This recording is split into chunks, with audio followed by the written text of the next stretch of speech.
दोस्तों, एकाग्रता स्वयं एक अद्भुत सामर्थ्य है। सब धर्मों से श्रेष्ठ है।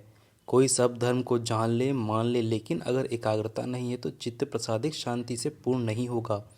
यदि एकाग्रता सिद्ध की है तो एक ही धर्म का थोड़ा सा रहस्य भी अवगत होने पर चित्त शीघ्र ही प्रसाद से पूर्ण हो जाएगा। रामकृष्ण परमहंस में ऐसी ही एकाग्रता थी कि वे लोग जैसा ही चिंतन करते थे वैसा उनका स्थूल शरीर भी बन जाता था। सखी संप्रदाय में मानते हैं कि एकमात्र भगवान ही पुरुष हैं, बाकी सब स्त्रियां हैं। स्वयं को स्त्री मानकर साधना की जाती है। बंगाल की तरफ इस सखी संप्रदाय का प्रचलन है। रामकृष्ण ने यह साधना की तो उनके वृक्ष स्थल उभर आए। शरीर महिलाओं जैसा होने लगा, आवाज़ भी स्त्रियों जैसी हो गई। एकाग्रता ने और जोर पकड़ा तो रामकृष्ण को मानसिक धर्म आने लगे। मन का इतना प्रभाव है कि अगर पुरुष एकाग्रता से चिंतन करे कि मैं स्त्री हूँ तो उसको मासिक धर्म हो सकते हैं। पुरुष अगर एकाग्रता से चिंतन करे कि मैं इन सबका साक्षी हूँ तो उसके साक्षी होने में भी देर नहीं लगेगी। पुरुष यह चिंतन करने लगे कि यह सब आने जाने वाला है। मन, बुद्धि, इंद्रियां ये सब प्रकृति के हैं। इसको देखने वाला मैं असंगो अयम पुरुषः केवल निर्गुष्य। क्यों वह सफल नहीं होगा? इस प्रकार एकाग्रता को तत्वज्ञान में ले जाओ तो बेड़ा पार हो जाए। आदमी अगर एकाग्रता को संसार में खर्च करता है, संसार के लिए एकाग्रता का उपयोग करता है, तो उसको रिद्धि सिद्धि सफलता आदि मिलते हैं। योग वशिष्ठ महारामायण में कथा आती है कि करकटी नामक की एक राक्षसी ने सोचा कि मैं हर एक जीव को फंसाने के लिए भाग दौड़ करूं, कभी कोई हाथ आए ना आए। इससे तो मैं ऐसी एकाग्रता प्राप्त करूं कि जब चाहूं तब सूक्ष्म हो जाऊं और नासिका के मार्ग द्वारा जीवों में प्रवेश करूं, फिर खूब रक्तपान करूं। उसने हिमालय में जाकर तप किया, एकाग्र होकर साधना में ददचित्त हो गई। ब्रह्मा जी आए और वरदान दिया। वरदान पाकर वह राक्षसी जीवों के हृदय में घुसकर उनका रक्तपान करती।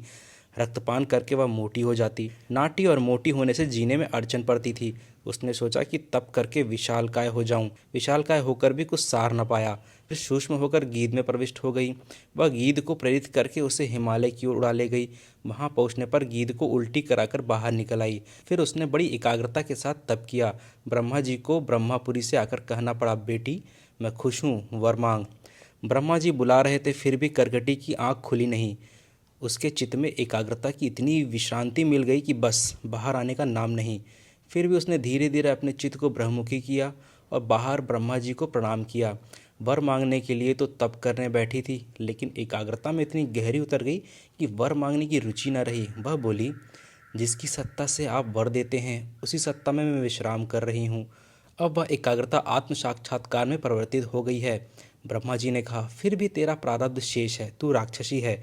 जीवों को भोजना तेरा जन्मजात स्वभाव है, लेकिन अब तू पापियों को खाना। जो ज्ञानवान हो, सदाचारी हो, सत्संगी हो, उनको न सताना। ब्रह्मा जी की आज्ञा शिरोधार्य करके करकटी अपने प्रारब्ध के अनुसार वनों में विचरण करने लगी। एकाग्रता से उसमें इतनी शक्ति आ गई कि वह जब चाहे तब विराट हो जाए, जब चाहे वह नन्ही मुन्नी हो जाए, जैसा रूप धारण करना चाहे वैसी कर सकती थी। एकाग्रता में इतनी शक्ति है कि आदमी मन शरीर में पहुंच जाता है, फिर अपने मन की इच्छा के अनुसार वह रूप ले लेता है। ऐसा मनुष्य चाहे जितनी बार शरीर बना सकता है, चाहे जहाँ जा सकता है। देखे अनदेखे विषयों को जानना चाहे तो एकाग्रता से जान सकता है। समुद्र पार की चीज़ों को देखना चाहे तो देख सकता है। अनसुने शास्त्रों को समझना चाहे तो समझ सकता है। अज्ञात व्यक्तियों को देखना चाहे तो ध्यान द्वारा देख सकता है। एकाग्रता में जो सफल हो गए वे जिस आदमी के प्रति जैसा संकल्प करे वैसा स्वभाव में वह आदमी ढल जाता है। इनको महापुरुष कहते हैं, आचार्य कहते हैं। आचार्य वे हैं जो दूसरों के मन को ईश्वर के मार्ग पर चलाने का, ढालने का सामर्थ्य रखते हों। एकाग्रता के बल से करकटी राक्षसी विकराल रूप धारण कर सकती थी। एक संध्या के समय उसे किरात देश के राजा और वजीर मिले। करकटी ने डरावना रूप धारण कर लिया, यह सोचकर कि देखें ये डर जाते हैं कि नहीं। पामर होंगे, पापी होंगे, चित्त में परमात्मा प्रसाद नहीं होगा तो डर जाएंगे। जिनके चित्त में प्रसन्नता है, जिनके चित्त में तप है, वे नहीं डरते।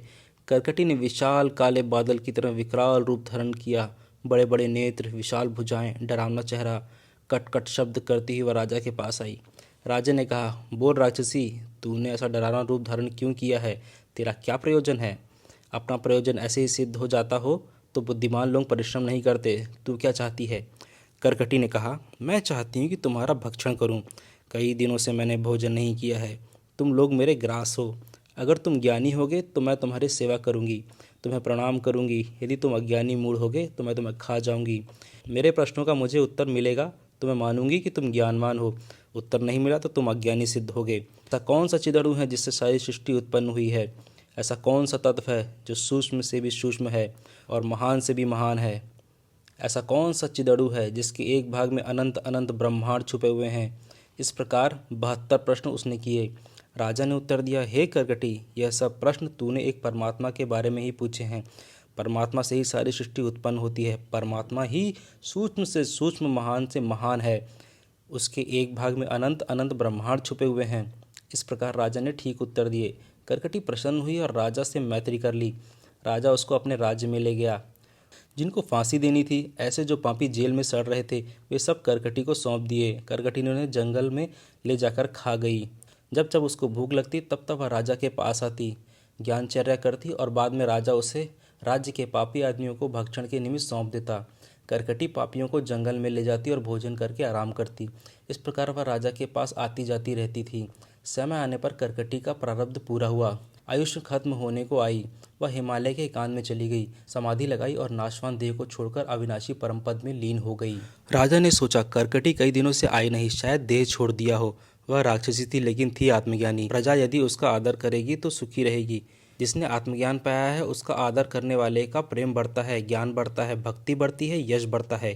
ज्ञानवान का अनादर करने वाली प्रजा का अनादर होता है, उसको दुख मिलता है, परेशानी होती है, अपकीर्ति मिलती है और जीवन में संघर्ष होता है। ज्ञानवान का आदर करने से भाग्य उज्जवल होता है और ज्ञानवान का अनादर करने से भाग्य रूठता है, दुर्भाग्य शुरू हो जाता है। जहाँ सुमति तहाँ संपत्ति नाना, जहाँ कुमति वहाँ विपत्ति दिनाना। हमारी प्रजा आत्मज्ञानी करकटी का आदर मान पूजा करेगी तो उसका मंगल होगा, क्योंकि करकटी परम मंगल स्वरूप परमात्मा में जगी हुई थी। इसलिए राजा ने करकटी की याद में 2 मंदिर बनवाए। एक मंदिर में करकटी की प्रतिमा स्थापित की, उसका नाम हिंगला देवी रखा। हुंकार करके वह पापियों को मनोबल नष्ट करती थी, इसलिए नाम रखा हिंगला देवी। दूसरे मंदिर में स्थापित प्रतिमा का नाम रखा मंगला देवी, क्योंकि ज्ञानहीन मूढ़ पापियों का भक्षण करती तो थी लेकिन उनका मंगल भी कर देती थी।